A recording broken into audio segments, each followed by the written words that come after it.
آداب۔ آئیے شروع کرتے ہیں خبروں کا سلسلہ اعتماد کے ساتھ۔ خبروں کی شروعات سے قبل آیت کلام پاک اور حدیث شریف۔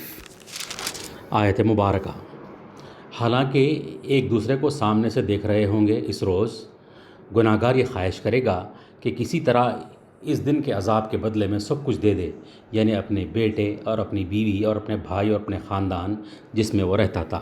سورہ المعارج آیت 11 تا 13۔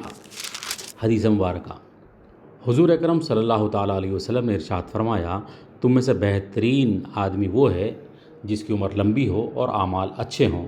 روایت حضرت عبداللہ بن بشر، ترمذی شریف۔ آئیے پیش ہے سب سے پہلے اہم سرخیوں کو پیش کر رہے ہیں Darussalam cooperative urban bank limited. Kabul میں ہاسپٹل کے باہر دھماکے، 19 ہلاک۔ ملک بھر میں ضمنی انتخابات میں ملے جلے نتائج۔ مہاراشٹرا کے سابق وزیر داخلہ انیل دیشمکھ گرفتار، 6 نومبر تک ای ڈی تحویل میں دے دیا گیا۔ مہاراشٹرا کے deputy chief minister Ajit Pawar کے 1400 کروڑ روپے کے اثاثے غرق کر لیے گئے۔ نریندر مودی کی اسرائیلی وزیر اعظم سے ملاقات، مختلف شعبوں میں تعاون میں اضافے پر بات چیت۔ حضور آباد سے بی جے پی امیدوار ایٹالہ راجندر کامیاب، ٹی آر ایس کو دوسرا مقام، کانگریس امیدوار ضمانت تک نہیں بچا پایا۔ حج 2022 کے لیے آن لائن درخواستوں کی تلنگانہ میں وصولی، 31 جنوری آخری تاریخ مقرر۔ انصاف سب کے لیے قابل رسائی بنانے کی ضرورت، بدعنوانیوں کے خلاف عوامی تحریک شروع کرنے نائب صدر جمہوریہ کا وشاکھاپٹنم میں مشورہ۔ تلنگانہ میں اگلے 48 گھنٹوں میں بارش کا امکان۔ نظام آباد ضلع سے ایم ایل سی نشست کے لیے کئی امیدوار کوشاں۔ رکن اسمبلی کاروان کوثر محی الدین کا دورہ ظہیر آباد۔ آئیے پیش ہے خبریں تفصیل سے۔ خبروں کے پیش کردہ ہیں Owaisi group of hospitals. Afghanistan کی راجدھانی کابل میں ایک کے بعد ایک کئی دھماکے پیش آئے، جس میں 19 افراد ہلاک اور 50 سے زائد زخمی ہو گئے۔ تفصیلات کے مطابق کابل میں سردار محمد داؤد خان ہاسپٹل اور وزیر اکبر خان ہاسپٹل کے سامنے پیش آئے دھماکوں کو فدائین حملہ قرار دیا گیا ہے۔ حادثے کے مقام پر چھوٹے ہتھیاروں سے فائرنگ کی آوازیں بھی سنی گئیں۔ ملک کے مختلف مقامات پر منعقدہ ضمنی انتخابات میں بی جے پی، کانگریس اور شیو سینا کو فی کس ایک لوک سبھا حلقے میں کامیابی ملی ہے، جبکہ اسمبلی نشستوں پر بھی ملے جلے نتائج رہے۔ شیو سینا نے مہاراشٹرا کے باہر پہلی مرتبہ اور دادر نگر حویلی لوک سبھا حلقے میں جیت حاصل کی۔ کانگریس نے ہماچل پردیش کا منڈی لوک سبھا حلقہ اور 3 اسمبلی نشستیں جیت لیں۔ کرناٹک میں بی جے پی اور کانگریس کے درمیان ملا جلا نتیجہ سامنے آیا۔ زعفرانی جماعت نے سینگڑی اسمبلی حلقے پر کامیابی حاصل کی، لیکن ہنگل نشست پر اسے کانگریس سے شکست ہو گئی۔ آسام میں حکمران بی جے پی اور اس کی اتحادی جماعت نے فی کس ایک نشست حاصل کر لی۔ ادھر مغربی بنگال میں حکمران جماعت ترنمول کانگریس نے کلین سویپ کرتے ہوئے 4 اسمبلی نشستوں پر کامیابی حاصل کر لی۔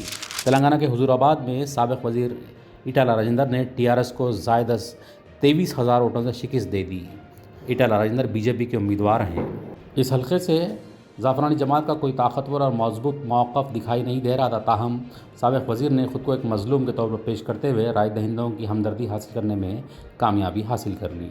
حکمران ٹی آر ایس کے امیدوار جی سرینواس یادو کو 23,855 ووٹوں کی اکثریت سے شکست دینے میں کامیاب ہو گئے۔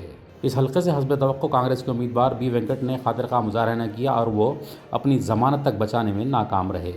ایٹالہ راجندر کو 1,07,022 ووٹ حاصل ہوئے اور ٹی آر ایس کے امیدوار جی سرینواس یادو نے 83,167 ووٹ حاصل کیے، جبکہ کانگریس کے امیدوار وینکٹ نے صرف 2,766 ووٹ ہی حاصل کیے۔ تلنگانہ میں بھی 1 نومبر سے حج 2022 کے لیے آن لائن درخواستیں داخل کرنے کا عمل شروع ہو چکا ہے۔ جناب B Shafiullah, I F S executive افسر تلنگانہ اسٹیٹ حج کمیٹی نے اپنے بیان میں کہا کہ درخواستیں داخل کرنے کی آخری تاریخ 31 جنوری 2022 مقرر کی گئی ہے۔ انہوں نے بتایا کہ عازمین حج اپنے موبائل سے حج کمیٹی آف انڈیا کے ایپ سے درخواستیں داخل کر سکتے ہیں۔ عازمین حج کے لیے 300 روپے رجسٹریشن فیس اپنے ڈیبٹ کارڈ سے ادا کرنے کا مشورہ دیا گیا ہے۔ نائب صدر جمہوریہ ہند ایم وینکیا نائیڈو نے سب کے لیے انصاف کو قابل رسائی بنانے کی ضرورت پر زور دیا۔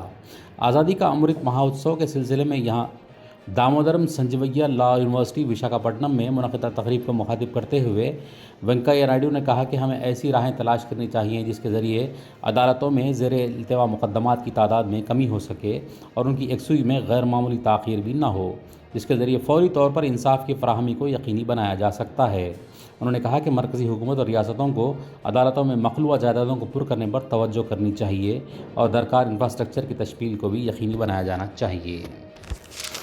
محکمہ موسمیات نے کہا ہے کہ تلنگانہ کے بعض مقامات پر آئندہ 48 گھنٹوں کے دوران شدید بارش کا امکان ہے۔ آئندہ 72 گھنٹوں کے دوران ریاست کے بعض مقامات پر گرج اور چمک کے ساتھ ہلکی بارش کی بھی پیش خیالی کی گئی ہے۔ مہاراشٹر کے سابق وزیر داخلہ انل دیشمکھ کو کروڑوں روپے کے منی لانڈرنگ کیس میں ممبئی کی عدالت نے 6 نومبر تک ای ڈی کی تحویل میں دے دیا ہے۔ 71 سالہ انل دیشمکھ کو enforcement directorate money laundering case میں 72 گھنٹے پوچھ تاچھ کے بعد گرفتار کر لیا گیا۔ اس معاملے کا تعلق ریاستی پولیس میں جبری وصولی کے ریکٹ سے ہے۔ ان کی پارٹی این سی پی، جو مہاراشٹر کی مہا وکاس اگھاڑی حکومت میں شریک ہے، انہیں اس کارروائی کو سیاسی محرکات پر مبنی قرار دیا۔ دوسری جانب مہاراشٹر کے deputy chief minister Ajit Pawar کے ممبئی، نئی دہلی، پونے، گوا اور ریاست کے دور دراز مقامات پر واقع جائیدادوں، جن کی مالیت تقریباً 1400 کروڑ بتائی گئی ہے، ضبط کرنے کے احکام جاری کیے ہیں۔ محکمہ انکم ٹیکس کے ذرائع نے توثیق کی کہ بے نامی املاک کی شاخ نے بے نامی جائیداد معاملات قانون کے تحت جائیداد کی ضبطی کے عبوری احکام جاری کیے ہیں۔ ان املاک کا تعلق این سی پی لیڈر کے ارکان خاندان سے ہے، جن میں ان کے فرزند پارتھ پوار بھی شامل ہیں۔ اجیت پوار این سی پی سربراہ شرد پوار کے بھتیجے ہیں۔ مہاراشٹر کے ڈپٹی چیف منسٹر کو اپنے جائیدادوں کو جائز حیثیت سے ثابت کرنے کے لیے 90 دنوں کا وقت دیا گیا ہے۔ انہیں یہ ثابت کرنا ہوگا کہ یہ املاک ناجائز پیسے سے نہیں خریدی گئی ہے۔ تحقیقات کی تکمیل تک یہ جائیدادیں فروخت نہیں کی جا سکتی ہیں۔ وزیر اعظم نریندر مودی نے پہلی مرتبہ اسرائیلی وزیر اعظم نفتالی بینٹ سے ماحولیاتی چھوٹی کانفرنس کے موقع پر گلاسگو میں ملاقات کی اور باہمی تعلقات کے بارے میں بات چیت کی۔ انہوں نے ٹیکنالوجی اور اختراع کے شعبوں میں تعاون پر زور دیا۔ وزیر اعظم مودی اور نفتالی بینٹ کی یہ ملاقات پیر کو مختصر رابطے کے بعد ہوئی۔ وزارت خارجہ نے ٹویٹر پر بتایا کہ ہمارے اسٹریٹجک پارٹنر کے ساتھ تعلقات کو مزید مضبوط کیا جا رہا ہے۔ اس سلسلے میں وزیر اعظم مودی نے اسرائیلی وزیر اعظم سے ملاقات کی۔ دونوں قائدین نے باہمی تعلقات کا جائزہ لیا اور تعاون بڑھانے پر بات چیت کی۔ نظام آباد سے ارکان قانون ساز کونسل کی 6 نشستوں کی میعاد کی تکمیل ہو کر 5 ماہ گزر چکے ہیں۔ الیکشن کمیشن کی جانب سے اعلامیہ کی اجرائی کے بعد ضلع نظام آباد سے ایم ایل سی نشست کے لیے خواہشمند امیدواروں نے ایک بار پھر اپنی کوششوں کا آغاز کر دیا ہے۔ 6 نومبر کو اعلامیہ کی اجرائی کے تناظر میں سیاسی ماحول گرما گیا ہے۔ کووڈ کے باعث یہ انتخابات تاخیر سے منعقد کی جا رہے ہیں۔ 6 ارکان کونسل کی نشستوں میں سے جناب کوثر محی الدین رکن اسمبلی کاروان و سنگاریڈی ضلع انچارج نے جناب ایس حق نذیر انچارج شعبہ تنظیم کے ہمراہ ظہیر آباد کا دورہ کیا۔ ظہیر آباد کے دفتر پہنچنے پر صدر مجلس ظہیر آباد جناب محمد اظہر احمد نے ان کا استقبال کیا۔ مقامی جماعت کے ذمہ داروں کو تعارف کروایا اور ٹاؤن کمیٹی اور مختلف وارڈ کے صدوروں کو شناختی کارڈ جاری کیے گئے اور ان کے عہدوں کے سرٹیفکیٹ تقسیم کیے گئے۔ سنگاریڈی کے ایڈیشنل کلکٹر ویرا ریڈی نے سنگاریڈی میں تمام سیاسی جماعتوں سے کہا کہ وہ غلطی سے پاک ووٹر لسٹوں کو اپڈیٹ کرنے میں تعاون کریں۔ آج کلکٹریٹ کے منی ہال میں منعقدہ خصوصی اجلاس میں انہوں نے سیاسی جماعتوں کے نمائندوں کے ساتھ اجلاس منعقد کرتے ہوئے کہا کہ ووٹر لسٹ کے مسودے کا اعلان 1 نومبر کو کیا گیا تھا۔